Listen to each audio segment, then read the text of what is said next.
Ang pamagat ng mensahe ngayon ay ang buhay ni Jacob. Ang buhay ni Jacob. Kaya marami tayong natututunan tungkol kay Jacob. Kaya malamang alam na natin ng marami sa mga bagay na pag-uusapan natin ngayon. Gayunpaman, nang pagsasama-samahin natin ang lahat ng mga bagay na ito, makikita natin na napakahalaga ng buhay ni Jacob, lalo na para sa atin na namumuhay ng may pananampalataya sa mga huling panahong ito. Kaya sa teksto ngayon, tinatalakay nito ang kapanganakan ni Jacob. Gaya ng alam natin, isa siya sa kambal, tama ba? Ang kanyang nakatatandang kapatid ay si Esau at si Jacob ang nakababatang kapatid. Si Jacob ay isa sa mga taong talagang dumanas ng mahirap na buhay. Marami siyang pinagdaanan. Isa siya sa mga tauhan sa Biblia na dumanas ng maraming paghihirap sa kanyang buhay. At gaya ng nakita natin sa teksto ngayon, siya ay ipinanganak, nakikipaglaban at nagpupumiglas. Gusto niya munang lumabas, di ba? Hinangad niya ang mga pagpapalang iyon bilang panganay, ngunit hindi niya ito nakuha. Si Esau ang unang lumabas at siya ang lumabas na nakahawak sa sakong ni Esau, kaya tinawag nila siyang Jacob. Ang pangalang Jacob ay literal na nangangahulugang mandaragit o isa na humahawak sa sakong. Okay, iyan ang literal na kahulugan ng pangalan niya, yung humahawak sa sakong. Kaya kung iisipin mo ang pangalang iyan, isang taong humahawak sa sakong, ano sa palagay mong ibig sabihin yan? Sa tingin mo ba ay positibo o negatibo ang pangalang yan? Hindi naman yan positibong pangalan, di ba? Isipin mo na lang na naglalakad ka tapos may humawak sa sakong mo. Madadapa ka, di ba? Mahuhulog ka niko. At saka ang ipinahiwatig na kahulugan sa likod dito ay supplanter. Anong isang supplanter? Iyan ay isang taong nanlilinlang o nanloloko para pumalit sa ibang tao. Yan mismong naglalarawan sa buhay ni Jacob, hindi ba?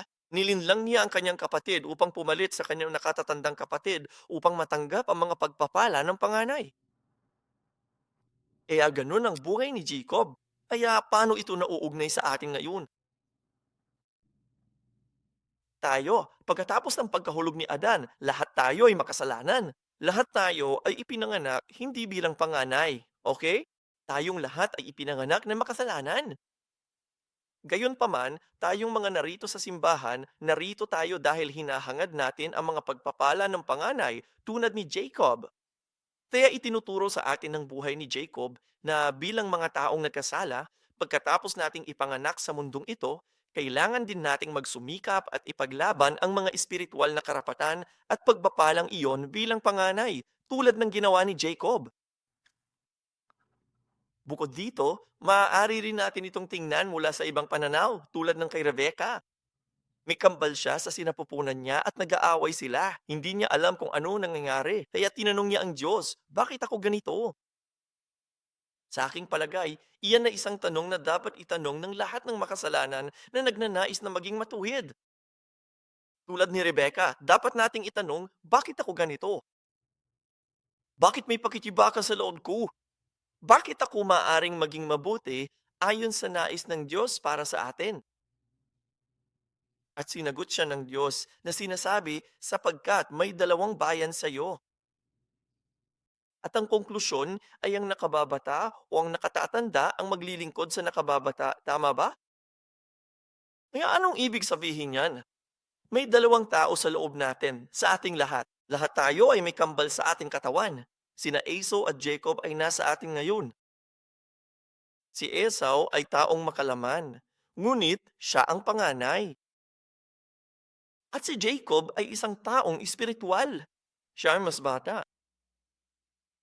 Ngunit pangako ng Diyos na ang nakatatanda, ang makalaman, ay maglilingkod sa nakababata.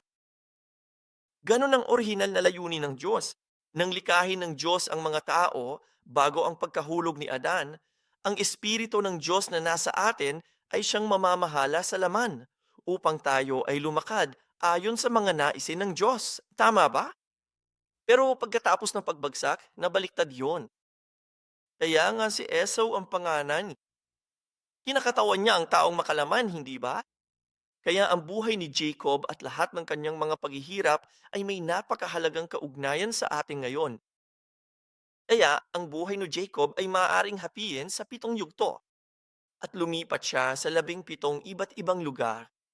Okay, 7 yugto at 17 pwesto.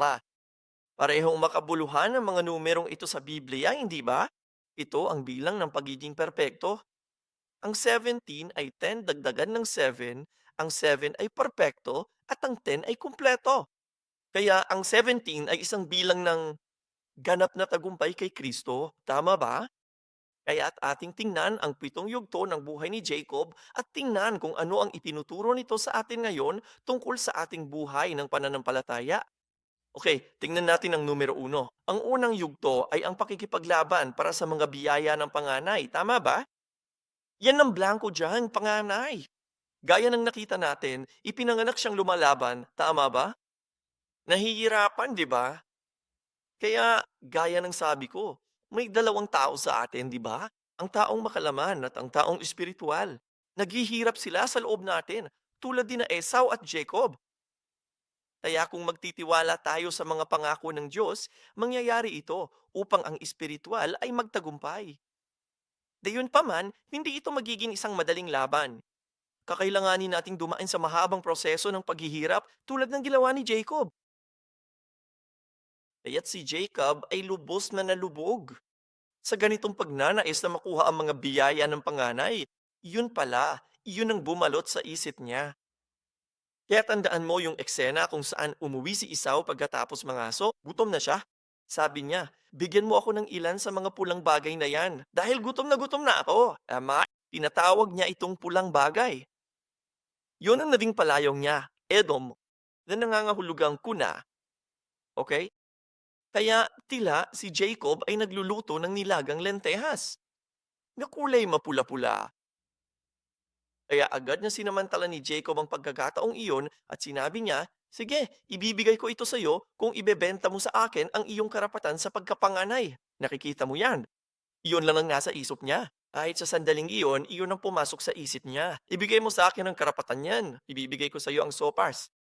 Kaya si Esau bilang isang taong makalaman, anong sinasabi niya? Sabi niya, ano ang saysay ng karapatan ng pagkapanganay na ito kung mamamatay ako sa gutom? Mas mahalaga ang pagkabusog ng tiyan ko, di ba? Iyan ang taong makalaman. Sa tingin mo ba ay mamamatay sa gutom si Esau ng sandaling iyon kung hindi niya kinain ang nilagang iyon? Ibig kong sabihin, hindi ka naman mamamatay sa isang kainan lang, di ba? Kaya't sinasabi ng Biblia na hinamak ni Esau ang kanyang karapatan sa pagkapanganay. Kaya ipinagbili ni Esau ang kanyang karapatan sa pagkapanganay kapalit ng mangkok ng nilagang lentehas na pula. Ang nilagang pulang lentil ay nagpapaalala sa atin ng dugo ni Kristo, tama ba? Dugo ang blanco ton? Ang nilagang pulang lentil ay nagpapaalala sa atin ng dugo ni Kristo na ginamit bilang kabayaran upang makamit ang ating kaligtasan. Ipinagpalit ni Jacob ang nilagang lentil para sa pagkapanganay. Binayaran ni Jesus ng dugo ang kapatawaran ng ating mga kasalanan. Ngayon, pagkatapos niyang makuha ang karapatan ng pagkapanganay, siya naman ang susunod na kukuha ng mga pagpapala para sa panganay. Kapag malapit ng mamatay ang ama, tradisyonal na binibigyan ng ama ang panganay ng dobleng basbas. Kaya ngayon, gusto ni Jacob na makuha iyon. Kaya sa Genesis, Kapitulo 27, versikulo 19, sabi ni Jacob sa ama niya, ako si Esau, ang iyong panganay. Nagsinungaling siya rito.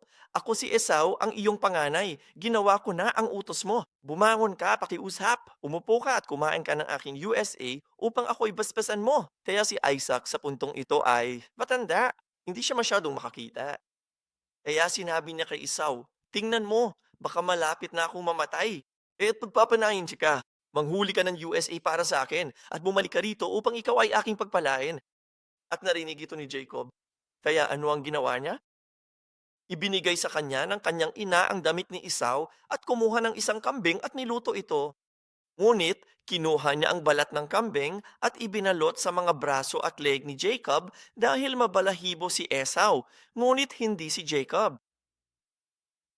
Okay? Kaya pumasok siya ng ganito, suot ang damit ng kanyang kapatid, ang mga balahibong ito sa kanyang katawan, para maramdaman niya na siya ay kanyang kapatid. Kaya pagpasok niya, kinain ni Isaac ang pagkaing dinala niya at binasbasan si Jacob bilang panganay. Kaya ano ang itinuturo nito sa atin?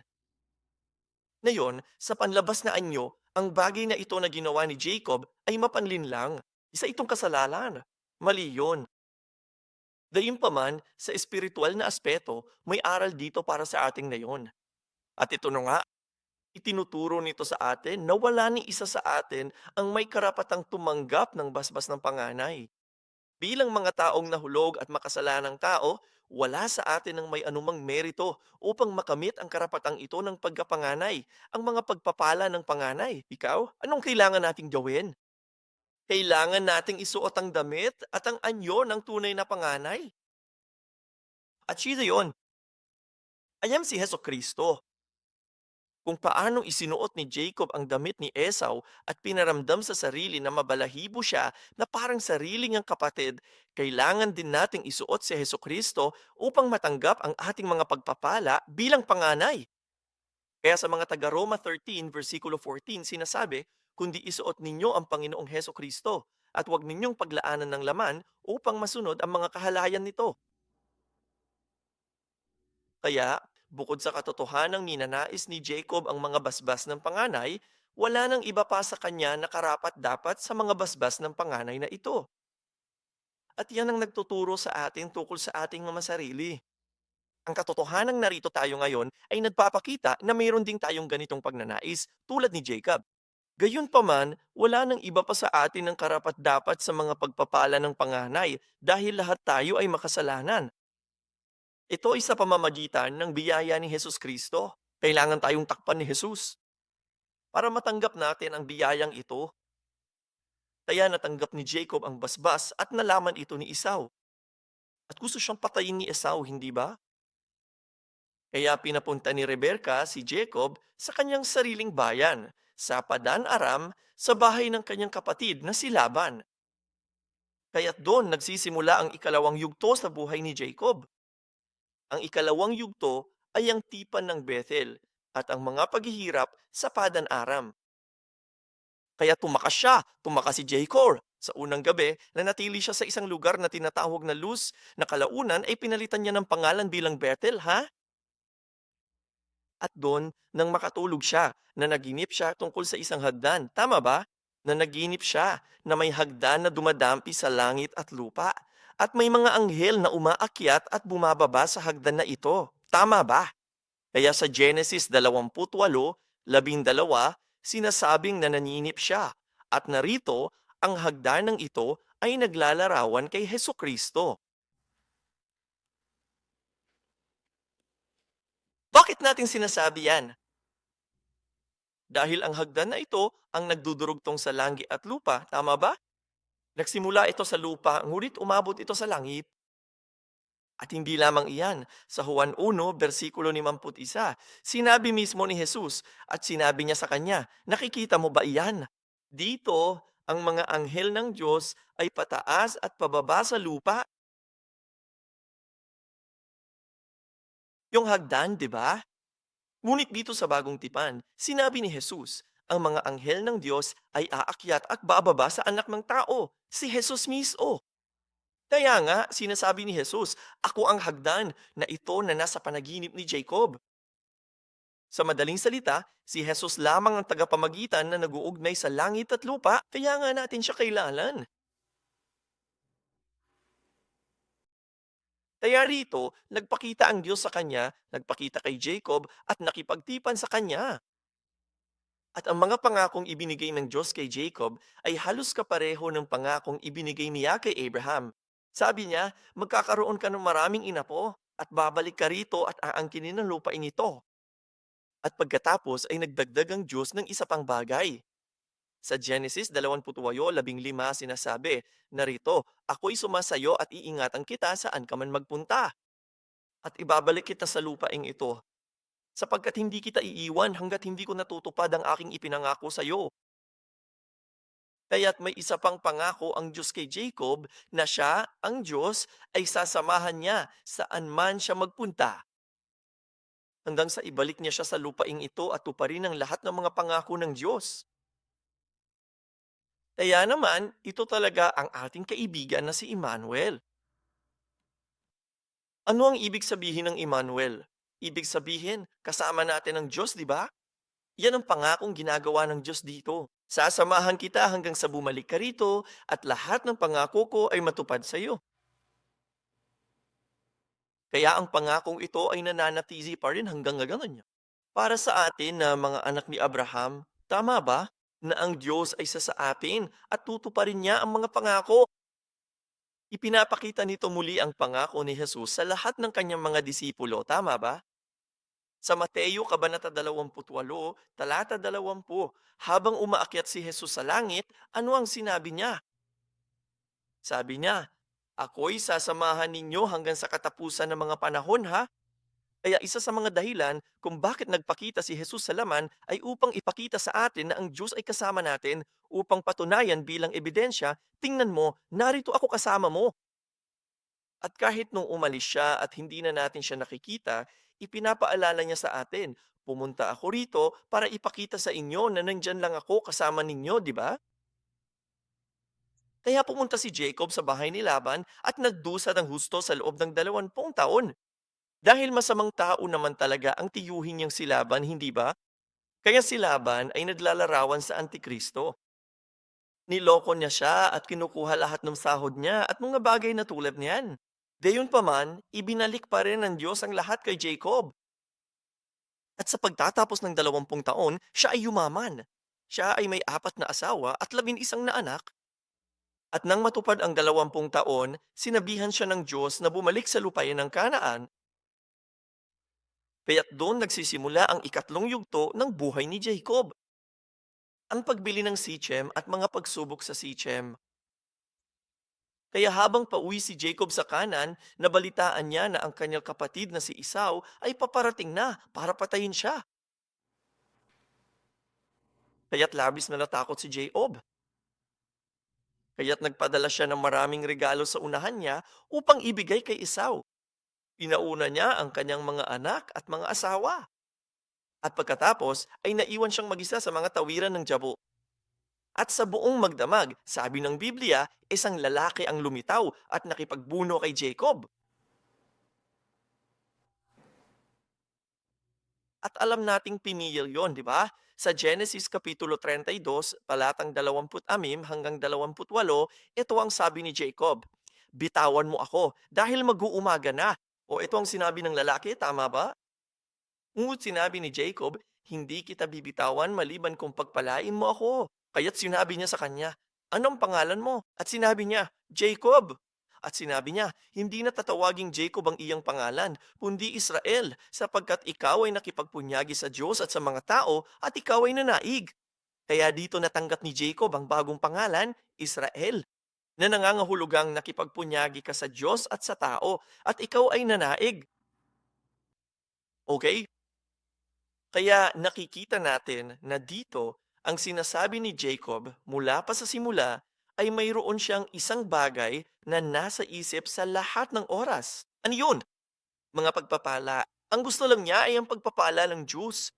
Okay? Kaya ang isang bagay na mabuti tungkol kay Jacob ay ang paghahangad niya ng pagpapala ng Diyos. At sa wakas, hindi na niya ito bibitawan. Kaya sabi ng Diyos, "Sige, kikilalanin ko na nanalo ka." At siyang nagbigay sa kanya nitong bagong pangalan, di ba?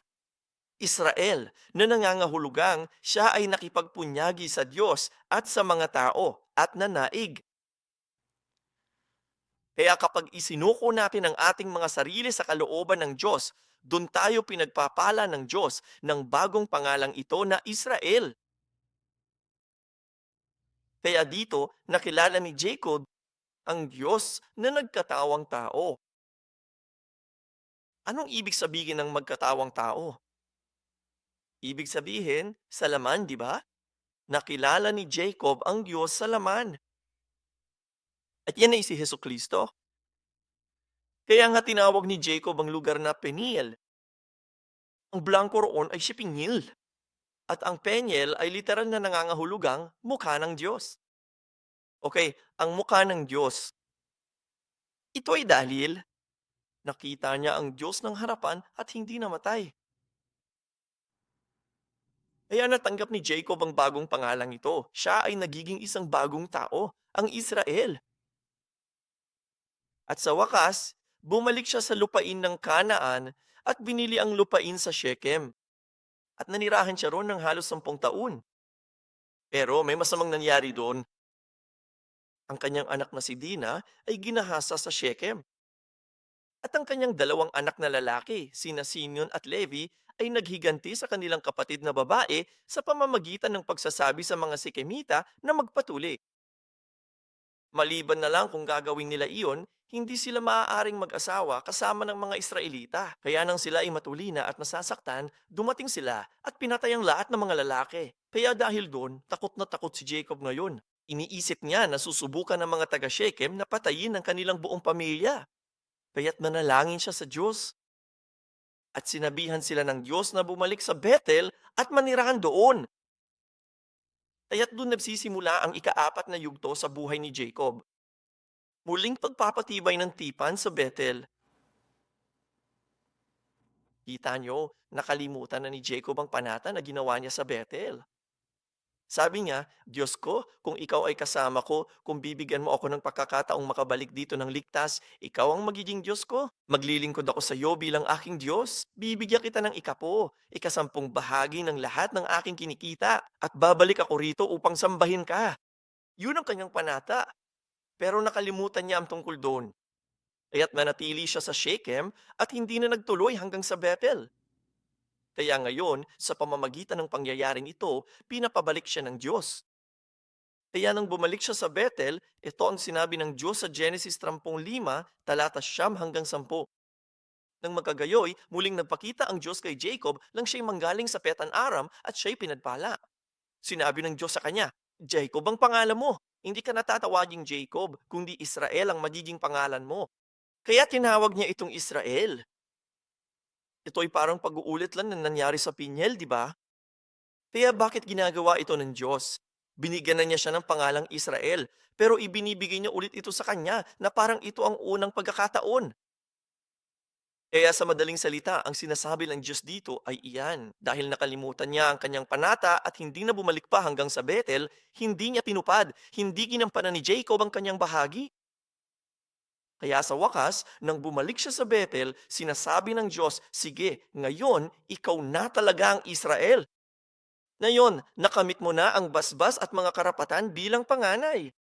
Ngayon, ikaw na talaga ang panganay ko. Kaya't nagsimula si Jacob sa Bethel, pumunta sa Patan Aram sa loob ng 20 taon at bumalik sa Bethel. Doon nagtatapos ang siklo ng kanyang buhay, ang unang bahagi ng kanyang buhay. Kaya rito, sa wakas ay naging tunay na panganay si Jacob sa Bethel. At ang pangalang Bethel ay nangangahulugang bahay ng Diyos, di ba?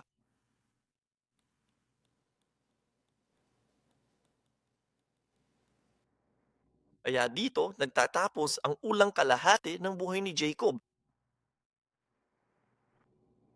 Ngayon ay nagsisimula ang susunod na yugto. At sa ikalawang kalahati ng buhay ni Jacob, ano ang unang bahagi? Lubos lang siyang nag-aalala kung paano makukuha ang mga basbas ng panganay. Yun ang buong buhay na. Paano ko matatanggap ang mga basbas ng panganganay? At ngayon, nakuha na niya, di ba? Kaya ano ang susunod na bahagi ng kanyang buhay? Ang susunod na bahagi ay ngayong tumatanda na siya at iniisip niya, sino ang magpapatuloy ng mga pagpapalang ito ng panganay at ng tipa ng panganay sa susunod na henerasyon? Yun ang nakakababahala, ginagawa ni Jacob. Yun ang iniisip ni Jacob sa susunod na kalahati ng kanyang buhay, di ba? Kaya sa ikalimang yugto, ang ikalimang yugto ay ang madilim na mga araw matapos mawala si Joseph. Matapos ang maraming pagmumuni-muni at panalangin, napagtanto ni Jacob na si Jose ang magpapatuloy ng tipan sa hinaharap. Sa 12 anak na lalaki na mayroon siya, si Jose ang pinakatapat. Kaya ipinakita niya iyon sa pamamagitan ng paggawa kay Jose ng tunikang ito na maraming kulay, tama ba? At mas minahal niya si Jose kaysa sa iba niyang mga kapatid. At dahil doon, nainggit ang iba pang mga kapatid kay Jose. At anong ginawa nila? Ipinagbili nila siya bilang alipin sa Ehipto. At nang marinig ito ni Jacob, labis siyang nalungkot. Tama ba?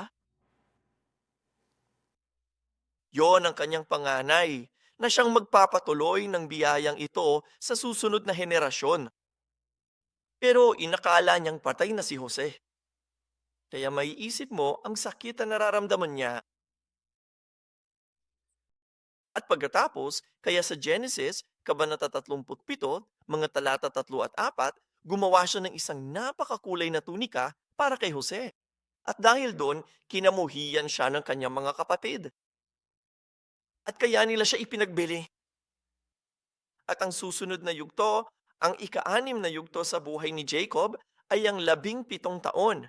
Ang blanco ay 17 na ginugol niya kasama si Jose sa Ehipto.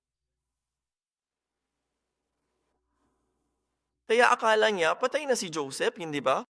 At pagkalipas ng mga taon, dahil nagkaroon ng taggutom sa lupain, pinapunta niya ang kanyang mga anak sa Ehipto dahil nabalitaan niyang may pagkain sa Ehipto. At sa wakas, nalaman nilang buhay pa si Jose. Hindi lamang buhay, kundi siyang punong ministro ng Ehipto. At nang marinig ito ni Jacob, siya ay labis na natuwa. Kaya't pumunta si Jacob sa Ehipto nung siya ay 130 taong gulang na. Okay? Nang pumunta si Jacob at ang kanyang 70 miyembro ng pamilya sa Ehipto, siya ay 130 taong gulang na. At namatay si Jacob sa edad na 147. Ay anong blanco dyan? 147. Kaya mo namang kwentalin. Ibig sabihin, gumugol siya ng 17 taon sa Ehipto kasama si Jose. Ang huling 17 taon ng kanyang buhay ay naging napakasaya dahil ang kanyang anak na si Jose ay buhay. Hindi lamang buhay, kundi siya rin ang punong ministro ng Ehipto.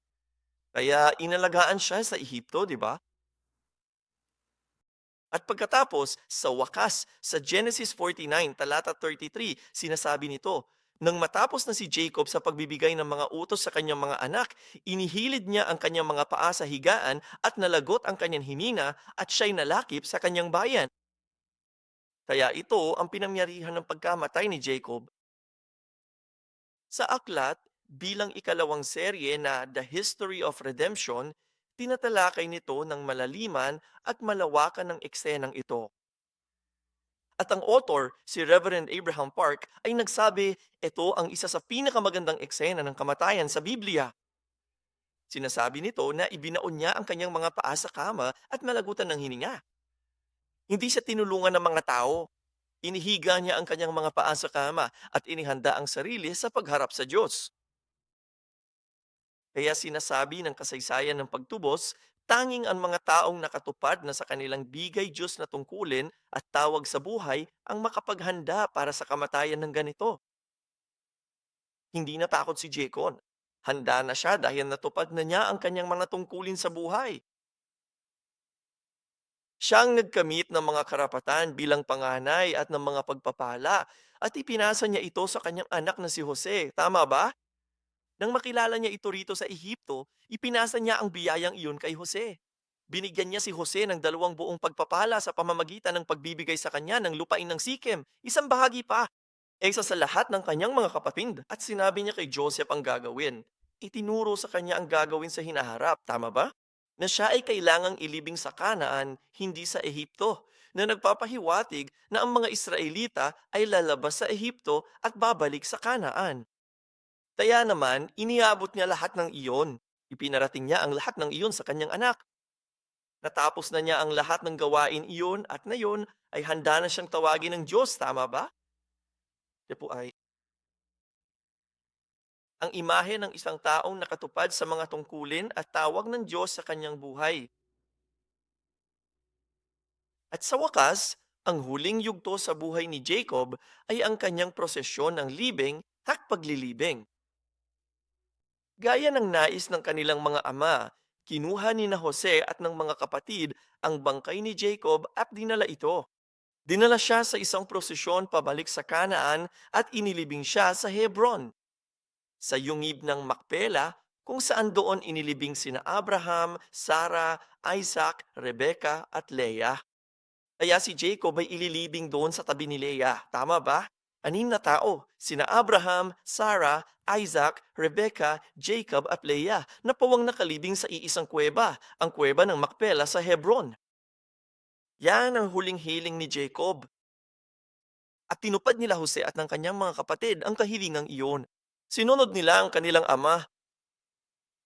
Kaya dahil si Jose pa rin ang punong ministro ng Ehipto, nagkaroon sila tulad ng isang maharlikang prosesyon ng libing para sa kanyang ama. Kaya tulad ng hukbong Ehipsyo, mga sundalo, alam mo na, mga ministro, lahat mang uri ng tao ay sumunod. Kaya nagkaroon ng malaking prosesyon mula Ehipto patungong kanan. Ngayon, sigurado akong natutunan natin na kung titingnan mo ang mapa mula Ehipto hanggang kanan, kung didiretso ka, napakalapit lang nito. Tama ba? Dadaan ka sa rutang baybayin mula Ehipto patungong Kanaan, napakalapit lang nito. Pero hindi sila napunta sa ganong paraan. Naglibot sila, kaya kinailangan nilang tumawid sa Ilog Jordan upang makabalik sa Canaan. Sige, kung narito ang Ehipto at nandito ang Kanaan at ito ang Ilog Jordan at ito ang dagat na patay. Tama ba? Pwede naman silang dumiretso papasok ng ganito, pero hindi nila ginawa iyon.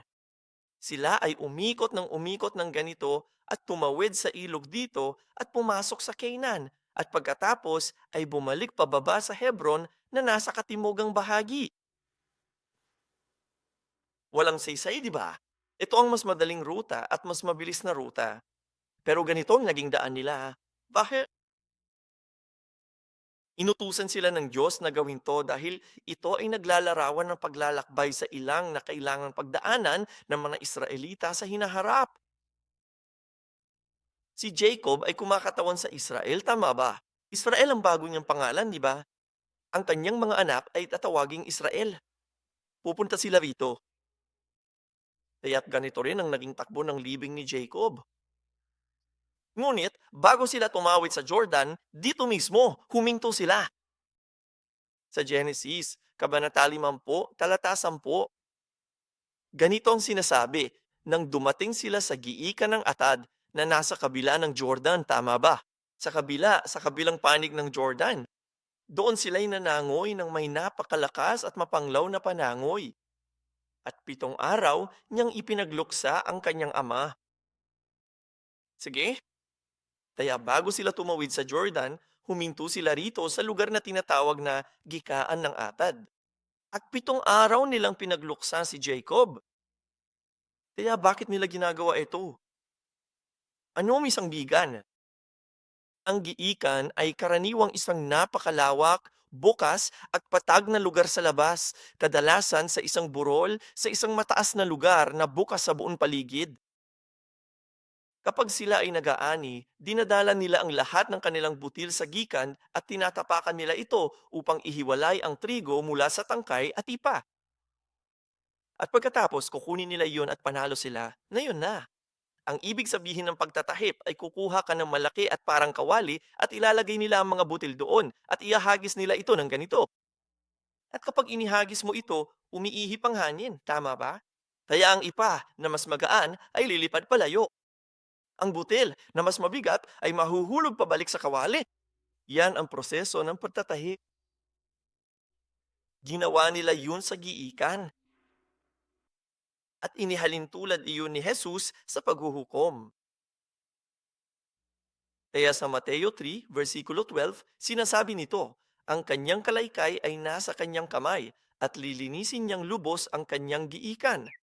Itipunin niya ang kanyang trigo sa kamalig, ngunit susunugin niya ang ipa sa apoy na hindi mapapatay. Nakikita mo yan? Ang giikan ay inihahalin tulad sa lugar ng paghuhukom sa mga huling araw. Kaya ang gikan ay sumisimbolo sa paghuhukom. Doon pinaghihiwalay ang ipa at ang trigo. Kaya't nang sila'y dumating sa lugar na ito na tinatawag na giikan ni Atad, ay huminto sila at ipinadluksa si Jacob sa loob ng 7 araw. Bakit nila ginawa Kaya, ang atad sa Hebreyo ay nangangahulugang dawag o palumpong na may tinik.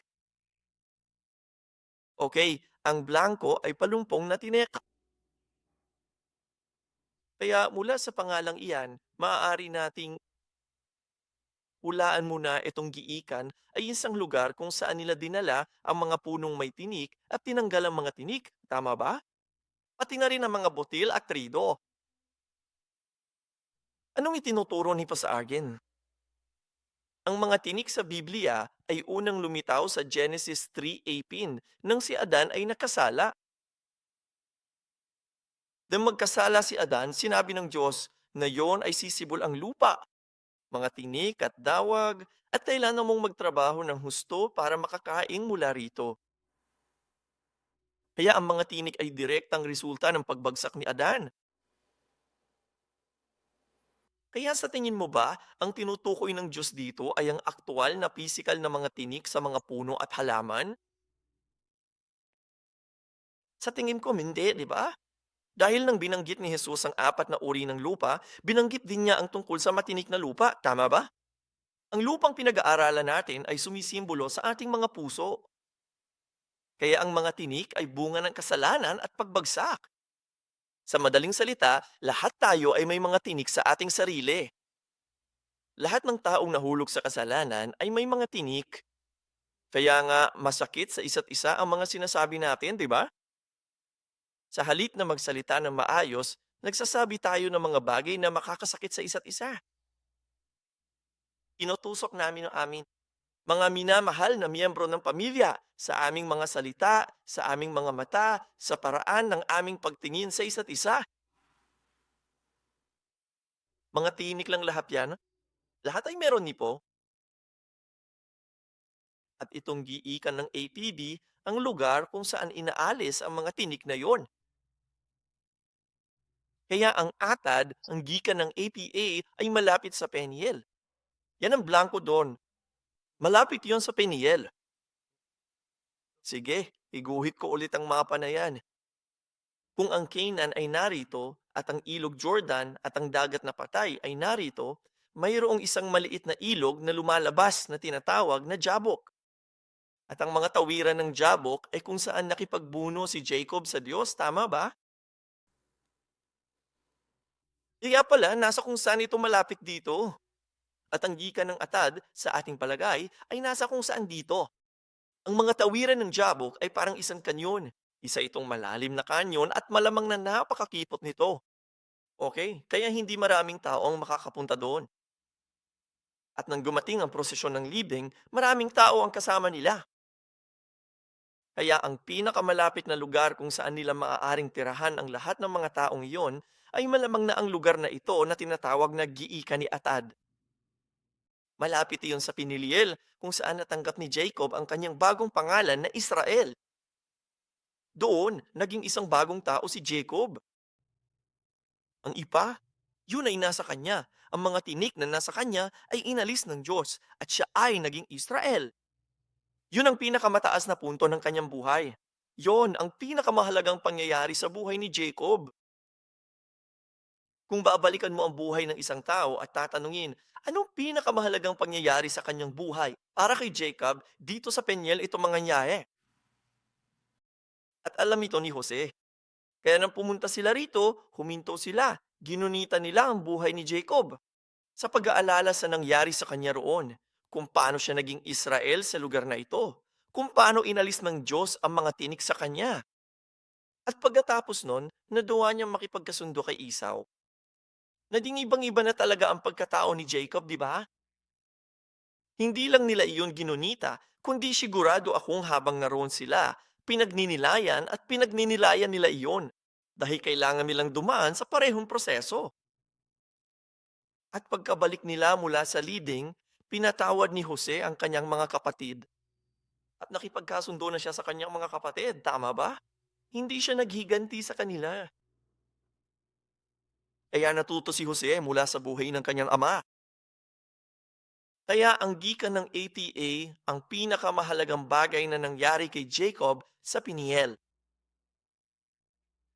Kaya sa awit 34, talata 18, sinasabi, ang Panginoon ay malapit sa mga pusong wasak at inililigtas ang mga may pagsisisi sa Espiritu. Naging bagong tao si Jacob dahil sa kanyang paghihirap sa Peniel. Kaya minsan, kailangan nating pagdaanan ang mga paghihirap na ito. Kailangan yan para maalis ang mga tinik na nasa atin.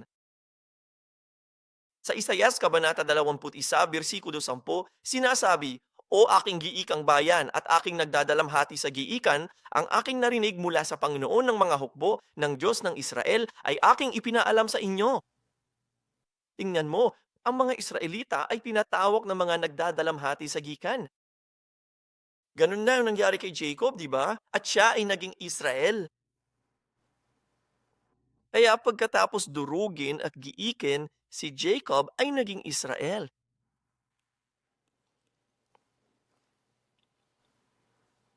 Kaya kailangan din nating dumaan sa parehong proseso. Kaya ngayon, ang ating giikan ay ang simbahan. Ang simbahan ang giikan. Dito, pinaghihiwalay ang ipa at ang damo. Dito natatanggal ang mga tinik sa atin. Sa pamamagitan ng maraming panalangin, matutukoy natin ang ipa at ang mga tinik na nasa atin. Tama ba? Kailangan mong maging tapat kapag ikaw ay nananalangin. Kailangan mong tukuyin ang sarili mong ipa at ang mga tinik na nasa loob mo. At kailangan nating gawin ang ating makakakaya upang maalis ang mga ito sa pamamagitan ng salita at panalangin at sa pamamagitan ng disiplina na ibinibigay sa atin ng Diyos. Kaya sa 1 Pedro 2, versikulo 21, sinasabi, "Sapagkat sa layuning ito kayo'y tinawag, yamang si Kristo man ay nagdusa dahil sa inyo, na nag-iwan sa inyo ng halimbawa upang kayo'y sumunod sa kanyang mga yapak." Kita mo, ganito ang ginagawa natin tuwing panahon ng Kwaresma, di ba? Bakit tayo nag-aayulo? Bakit tayo sumusopo?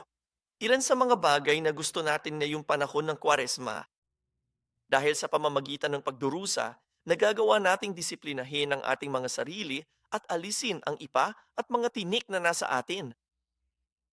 Kaya sa 1 Pedro 4, talata 1, sinasabi, "Kaya nga, yamang si Kristo ay nagdusa sa laman, ay magsandata rin naman kayo ng gayon ding layunin, sapagkat ang nagdusa sa laman ay tumigil na sa kasalanan." Nakikita mo yan? Bilang mga taong nagkasala, hindi natin kayang malampasan ng kasalanan ng basta-basta. Oo, nagbasa ako ng Biblia. Alam ko, pero ibang usapan ng paglalapat ng ating natutunan. Kaya ang buhay ni Jacob ay nagpapakita sa atin ang buhay na iyon ng tagumpay. Ang kanyang tagumpay ay hindi lamang laban sa mga tao, kundi pati na rin sa Diyos. Nang isuko niya ang kanyang sarili sa Diyos upang siya ay maayos ng Diyos, kinilala ng Diyos na ngayon ay matagumpay na siya. Kaya ipinapakita sa atin ang kanyang buhay kung ano ang dapat na maging buhay natin. At ang buhay ni Jesus ay nagpapakita rin sa atin dahil tinuruan niya tayong sumunod sa kanyang mga yapak. Kaya sa panahong ito ng Kwaresma, umaasa at nananalangin ako na hindi tayo matatakot sa mga disiplina hatid sa atin ng Diyos. Bagkus tanggapin natin ito ng may pananampalataya at pasasalamat, batid na gagawin tayo nito na kawangis ng ating Panginoong Heso Kristo na gagawin tayong Israel, ang mga tunay na panganay ng Diyos. Amen?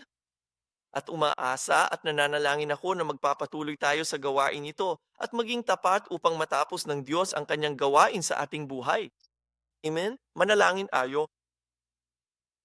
Ama sa langit, maraming salamat po sa iyong biyaya. Nagpapasalamat kami sa mga gawain ginagawa mo sa aming mga buhay. Kung minsan, maaaring tila mahirap o masakit, ngunit tulungan mo kaming magkaroon ng pananampalataya. Pananampalataya upang malampasan ang mga bagay na iyon. Upang tulad ni Jacob, mabigyan tayo ng bagong pangalang Israel at upang makilala tayo bilang matagumpay. At upang kami ay tanggapin mo, Panginoon, bilang iyong panganay. Kaya't nagpapasalamat kami sa iyo para sa prosesong ito. Nagpapasalamat kami sa iyo sa pagtanggap sa amin kahit na hindi kami karapat-dapat sa aliman sa mga ito. At nagpapasalamat kami sa iyo para sa biyaya ng aming Panginoong Heso Kristo. At sa panahong ito, dahil kami ay nagpapasalamat, nais naming ibigay ang handog na ito sa iyo, Panginoon. Tulungan mo po kaming magbigay ng may pasasalamat at masayang puso. Tulungan mo kaming magbigay ng buong puso at sa pamamagitan ng pananampalataya upang malugod mo kaming tanggapin ang handog na ito. At naway bumalik sa atin ang handog na ito bilang mas dakilang mga pagpapala sa ating buhay. Pagpalain mo po ang bawat kamay na nagbibigay upang matanggap namin ang biyaya ng kayamanan dumarating ng walang kalungkutan. Maraming salamat po Panginoon at ang lahat ng ito ay aming idinadalangin sa pangalan ni Heso Kristo. Amen. Purihin natin ang Diyos sa pamamagitan ng ating palakpakan.